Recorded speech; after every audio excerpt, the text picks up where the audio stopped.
du'aa nama 47 irra murteessaniiti sanneen keessaa nama lama qalanii jiranii qalanii ajjeesanii jiran ijoolleen keenya akkasitti nuu kaadhumaa jirti sagalee taanuufi balaa elektiriikaa galgala kaleessaa magaalaa mattuu naannoo xeenaa xaabiyaa mudateen lubbuun ishee darbeera. illaa duuti eddee isin itti namatti dhuftuun beekamu. Oromoo isin Qadir lafatti dhiifnu yaadataa lafatti dhiisu jee hinoo gaabbira jira.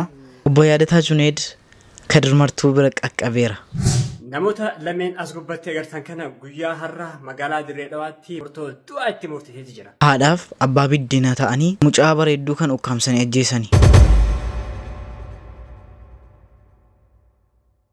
Assalamu alaikum warahmatullahi wabarakatuh. Shamar kafuuni hordoftotaaf kabajamtoota Oromoo show akkam qabnaaf jireenyi akkamiin isiniin jedha har'a sigaa viidiyoo kabraatiin isinii deebi'eetan jira. Akkuma beekamu viidiyoo bohaarsa bashannansiisoo kan irratti dubban kan nama gaddisiisu illee numa jira. Isas kan waliin ilaalu ta'a. Warreen gara chaanaalii kana taara waa dhuftan dafaati chaanaala kana subscribe godhaati. Subscribe tuqaati. Maatii chaanaala kana ta'an isiniin jedha. Akkuma viidiyoo Oromoo vlog irratti argitan waan hin ta'e argitaniitu jedhee yaada. Meemeegaa viidiyoo biraa isiniif hojjechuun yaala. Maaliifuu dhaqaatii subscribe godha. Achirratti nu hordofan isin jechuu barbaada. Kana malees immoo chaanaalii afaan Amaariffaatiin bannee jirra. Bultii 2 bultii 3 erga bannee gara subscribe 200 waan argee galeera. Jalee kana isiniif kaa'een jira. Dhaqaatii subscribe godha. Kanuma keessan immoo kanuma keessan jechuun yaa'u irratti wal barsiisna waanuma beeknu wal barsiifna. Maaliif beektu tuffatamuu hin qabnu jechaadha. Isin galee tuffatamuu hin qabnu. Gaafa jarri gara keenyaan nu tuqanis guddifannee lafa kaawwachuu hin qabnu. Chaanaalii sana guddifannee lafa kaawwannee yoo tuqamnes achiin qolachuu dandeenya jechaadha. Akkasiin jechaadha. Teknooloojiyaa. Maaliif isa kana subscribe gochuun dagatina dhaqaatii isa jalees jalee kana kunola jalee kana isiniif kaa'etan jira. Subscribe godhaa. Ilaan tuffatiin haala namni 2 namni 3 yoo bicoo miti laqa hundi keessanuu. Yoo namni kumni tokko laala namni kumni tokko godhe laala. Namoota lameen as gubbaatti agartan kana guyyaa har'a magaalaa Dirree Dhawaatti manni murtii federaalaa sadarkaa olaanaadha murtoo du'aa itti murteessee jira. Sababni egaa manni murtii murtoo du'aa itti murteessuu danda'eef daa'ima ganna 11 tan asirratti suuraa si agartan tana inni abbaa biddeena ishiiti. Isiin ammoo silaa haadhuma gudeeda isiiti jechuudha. Haadhuma isii dhaltee jechuudha. Waliin ta'uudhaan gaa daa'ima xiqqaa kana ukkaamsanii ajjeesuudhaan waan yakka raawwataniif murtoon du'aa mana murtii olaanoo federaalaa kan damee Dirree Dhawaatiin itti murtaa'uu danda'eeti jira.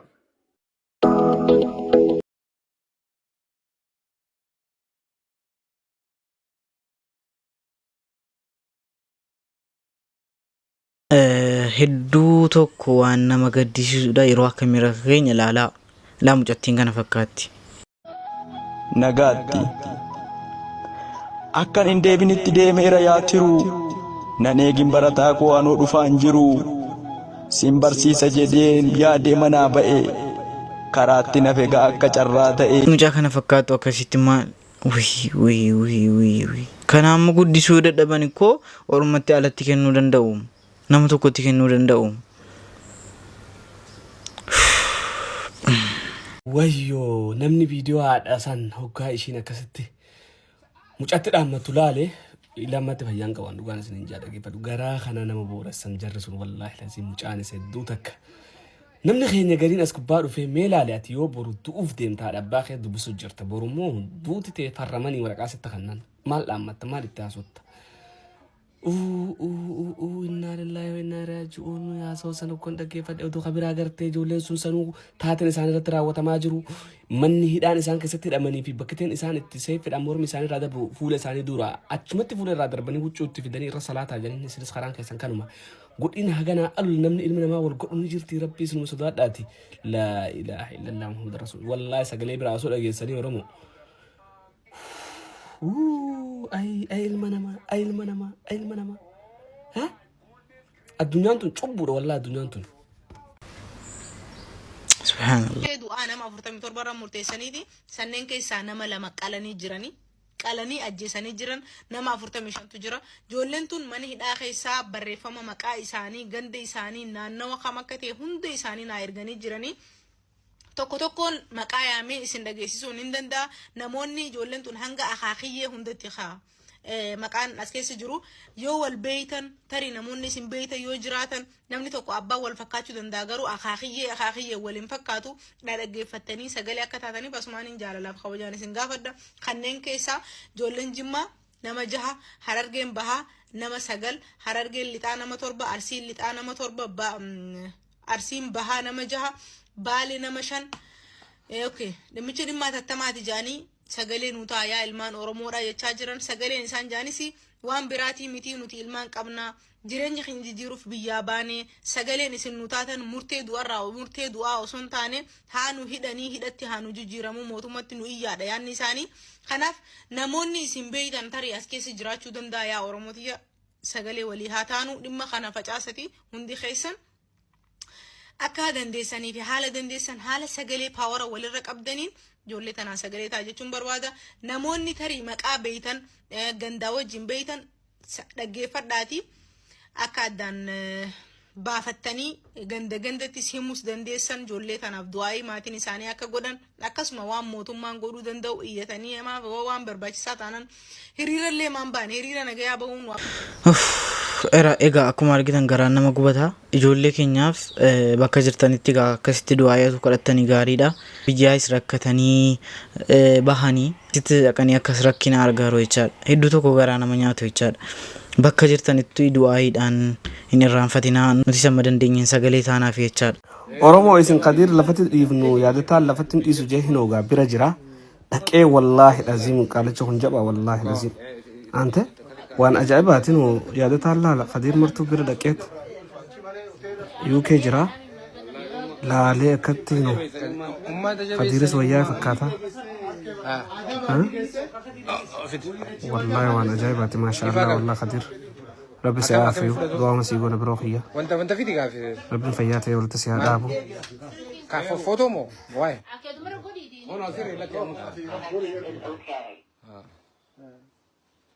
egaa akkuma argitan obbo Yaadataa Junaid Kadir martuu bira deemee qaqqabeeraa fi Kadir gammachuusaas ibsatee jira. Maashaallah Kadir rabbii dabalee si haa fayyisu jenna goota keenya.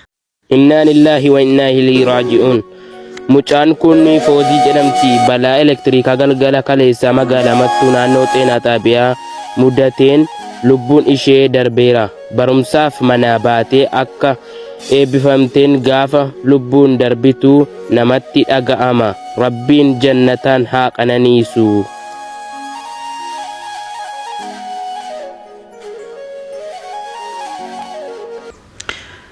Innaa lillahi wa innaa ilaihi raaji'uun. Agartanii gaafa kam akka qadaan keenya geessu hin beeknu yoom akka duunu hin beeknu hedduu tokko nama rifachiisa jechaadha. Ilaalaa gaa mucaan kana fakkaattu ilaalaa duuni bareeduman laaluu dhaabbiin laaluu qabeenyaan laaluu akkasitti namatti dhufti. Yeroo namni ittiin beekin atuunu waa meeqa ganaa waa meeqa goona jennu jechaadha. Tuunu waa meeqa yaarnu jechaadha. Rabbi kan jannataa godhuun.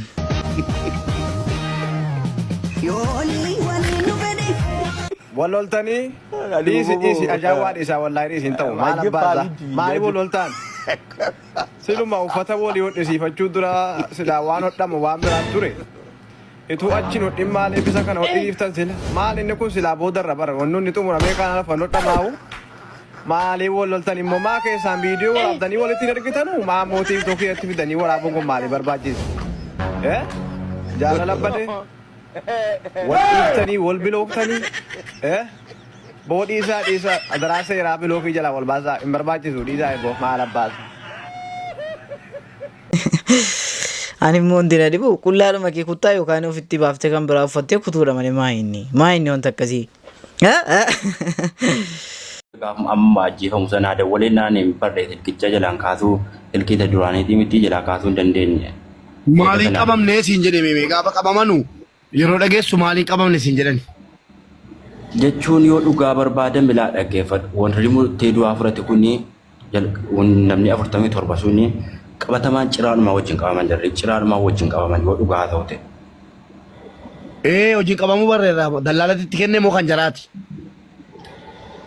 Mubaarik hojii sana waa'ee hojii dallaalaa sun yoo dhugaa dubbachuudhaaf ta'e namni dirqama waan sana fuudhee deemu hin jiru. Jarri kun mucaan kun jalqabuma dhaquu qabame dhugaadha hin duraan hojjetaan jiru jalqabuma asii ol bahu wajjinumaan qabame inni kun.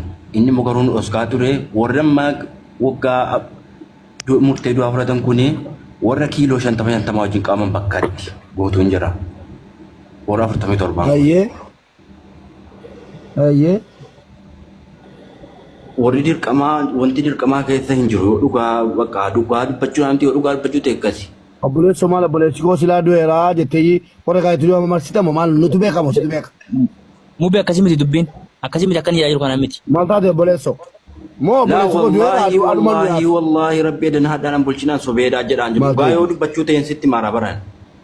Jechuun keessan dhabamu qaba. Fakkeenya kan sobaanii godhame amma obboleessa dhugaan jiru kan jira malee jaggeeffadhu. Dhaggeeffadhu obboleessan koo kan du'e kunuyyuu namni aburtamii torba kijiba dallaalatti kenna boole bakka miituu nu keessa jira. Maal taate obboleessa koo bakka obboleessa kee jira bira mataa godhu. Ayyee bakka obboleessa kee jira mataa rakkoon qabu dhiisa amma mucaanan kootu inni obboleessan koo wallahi jira wajjin qabame dinuyyuu jira wajjin qabame. Mubaarak. Hamma asirratti waan akkasii irratti wal mormuu dhiisanii atu bakka hamma danda'aniin atu sagalee mootummaatti gatame hamma ta'e irraa dhaabbachuu danda'a yaada. Hedduu tokko garaan nama nyaata ka hedduu tokko garaan nu gubate egaa viidiyoon raaf qabadhe kana fakkaata isinitti ture isin baarsee isin gammachiisee yaada xiqqoo isin irraa babbadaan jira dhiifama isin gaafachuu barbaada yaada keessan immoo koomentii jalatti naaf barreessuu hin dagatinaa yoo gaarii ta'es yoo badaa ta'es yoo wanti sirraa jiraates yaa'u yoo gaarii ta'e gaariidha akkasitti barreessaa isin jechuun barbaada haga viidiyoo kabiraatii walitti deebinutti oroo shawuu